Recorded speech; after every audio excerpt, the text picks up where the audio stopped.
up on, there are so many groups that specialize in certain subjects. You want to post it there.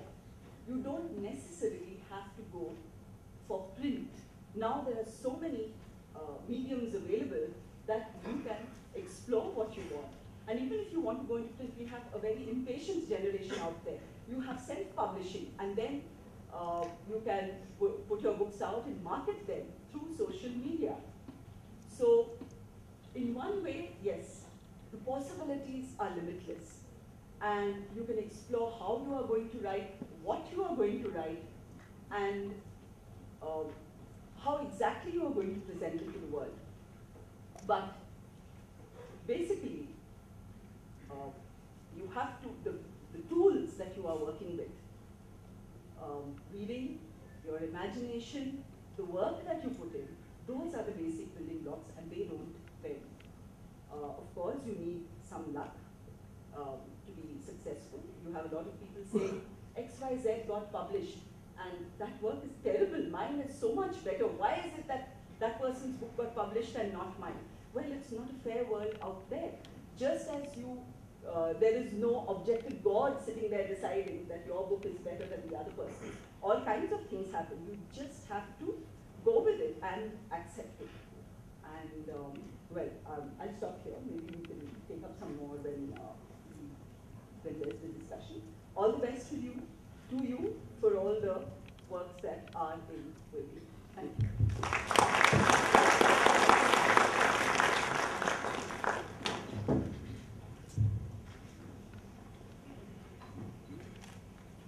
Okay. Thanks, Usha. Thanks, Rashidi. Thanks, Arun.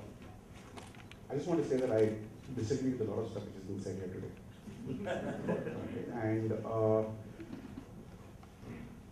well, Jeffrey Archer once said, and it's a very popular quote of his, maybe you've heard it somewhere else.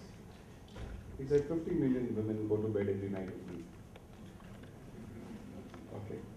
Now, when 50 million women go to bed every night with you, the last thing you want is drooping eyelids. So you don't want these days a heavy literature, something which which reads straight out of the thesaurus, okay? Something which is difficult to comprehend. I think today's day and age is an age when people have so much of exposure to internet, so much of exposure to TV, travel to and from work has become, very arduous. So people just don't have the time.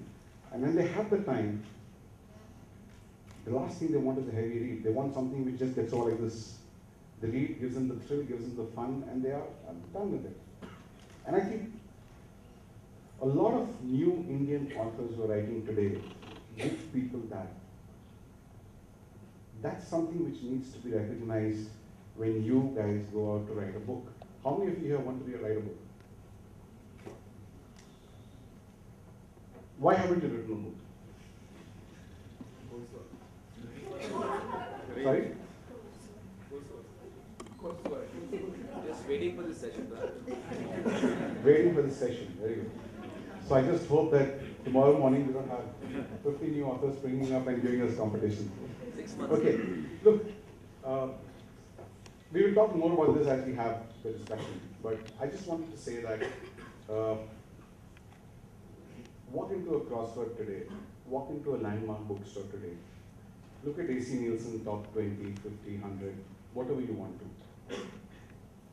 The kind of books which people are reading today is completely different than what it was 15, 20 years back.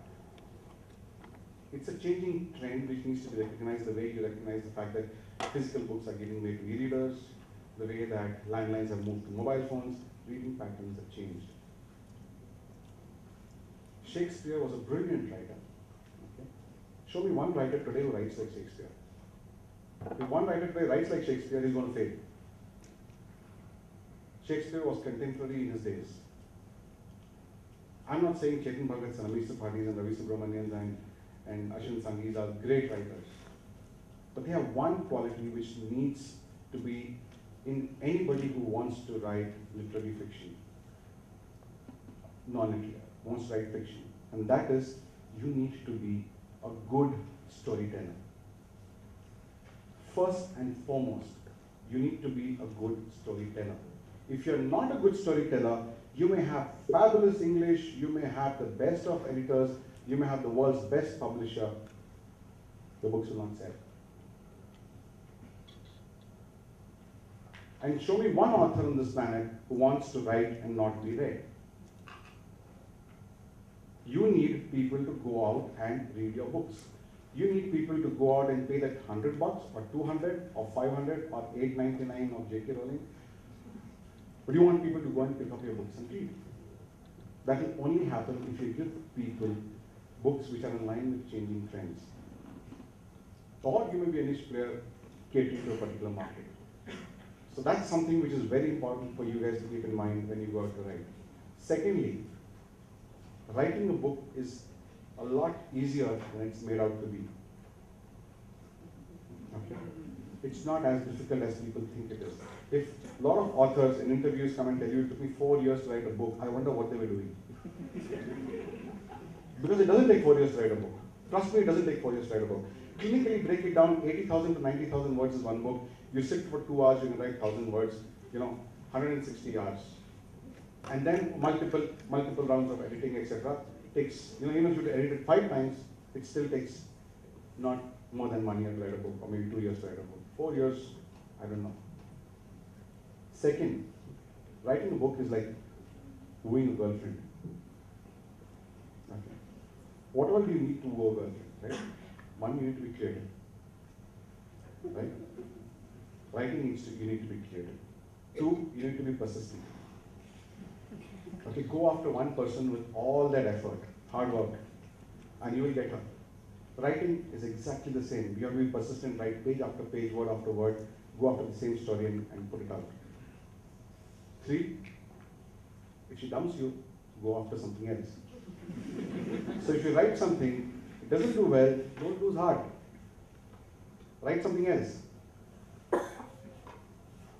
But having said that, I think it's also important to know that writing is a very, is lonely, as Ashiji said. Writing is quite lonely. You are the single guy who is writing a book. You don't have a paraphernalia of resources like you have at office. You have to keep getting at it. And 2, it's a very dangerous task. I tell you why. You're staring out of the window, wondering how to kill that particular character in the book so that the book gets a twist. And your wife thinks that you're staring at the woman in the parking lot. God knows what the woman is thinking. But, despite all the time it takes, despite all the demands it places on your social activities, you have to give up parties, you have to stop meeting friends, your family starts craving for attention. But all that, is forgotten the day you actually see the physical book in your hand and out there in the store. It's unparalleled. It's probably the best chance a man ever has to experience what a woman goes through when she holds a kid in the hand for the first time. I guess that's something which, that feeling that you get when you see a book in your hand, the feeling when you go and see across for a landmark, your books piled up, it's unparalleled. It gives you that feeling of jubilation, that feeling, wow, I did it. I went through that feeling when I wrote If God Was a Banker 5-6 years back. And I'm sure all of you guys, once you write your own books, will actually go through that feeling. So best of luck, folks. As we get into this discussion today, I'll leave you with just one last thought. And this again comes from Jeffrey Archer, who happens to be one of my favorite authors. He said, for every 100 manuscripts written, 1 gets sent to the publisher. For every 100 manuscripts a publisher gets, 1 gets published. For every 100 that get published, 1 gets displayed on the bookstore shelves. For every 100 that get displayed on bookstore shelves, 1 becomes a bestseller. So those are the odds of reaching the top in the writing space. But when I look back at it, those are the odds of making it big in any single organization. The ratio will be the same, of entry-level people in the bank to the number of CEOs in the banking industry. So I guess you guys have a good chance of making it to the top in the writing world. You need to have that desire in you and the drive in you, and I'm sure at the end of today, if in this audience of 300 people, I think if 1 book comes out, I'll be the happiest person. Thank you very much.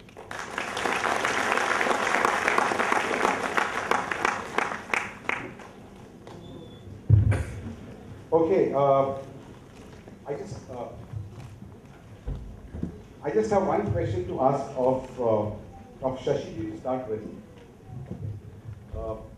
Shashi, when somebody starts writing a book, what do you think about what kind of story should somebody write? Should he think about positioning himself? Should he think about, okay, this is what I want to become. This is a space which is not taken by anybody in the market. So maybe if I write in this space, I'll actually do well. I'm asking this question of you first because when you wrote your first book, you were accused of being a feminist, and something which you vehemently denied, and you often get angry when people talk to you about being a feminist. But what's your view? Did you consciously try to work on this positioning, or it just happened, or what? Accused of being a feminist in all ways. I don't consider it an accusation at all. What I did not like was being called a feminist writer. Yeah, thank you for that. I think we need that.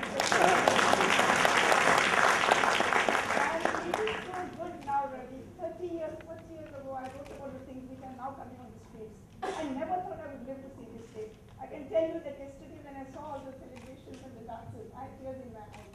So mine is a genuine commitment. And I write about women because I know women best. But at no time did I think that I'm any purpose of in writing. And the world was so different, as you said. I didn't know I would get a publisher. I didn't think of a publisher. There was no publicity. I mean, the whole thing was I just wrote what I wanted to say and got published. And let me just answer one question of yours. When you said that, whether you want your books to stay on the shelf. So I've written what I want to write. I've never thought of anything like promotion or all that. My books which I wrote in the 80s are still on the shelves. So I think that's all.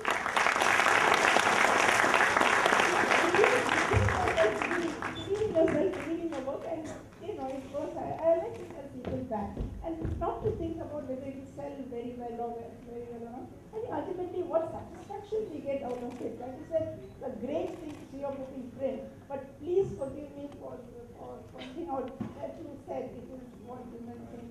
Here are women who write books and have babies both.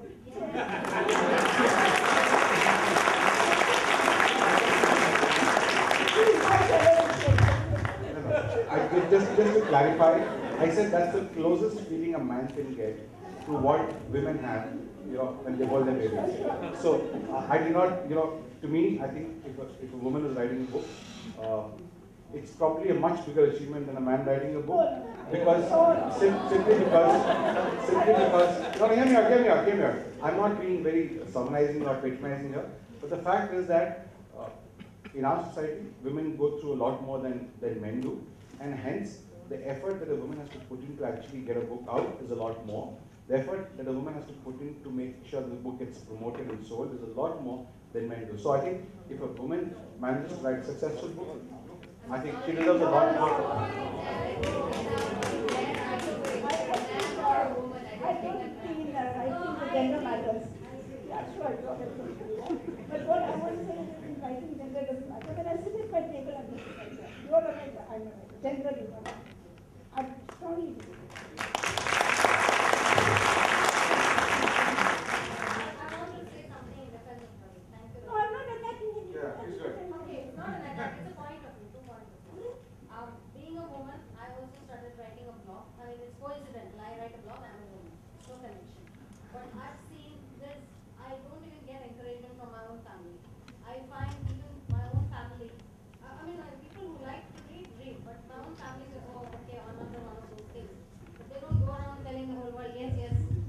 daughter-in-law is writing a book or she's writing a blog. Never. So I think women have to put that extra effort, and thank you, Ravi, for that. Thank you. I think if you blog about them, that will change very quickly.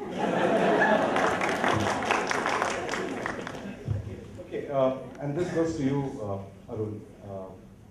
You get slotted in the popular author category, okay, more than literary author category. Does it bother you?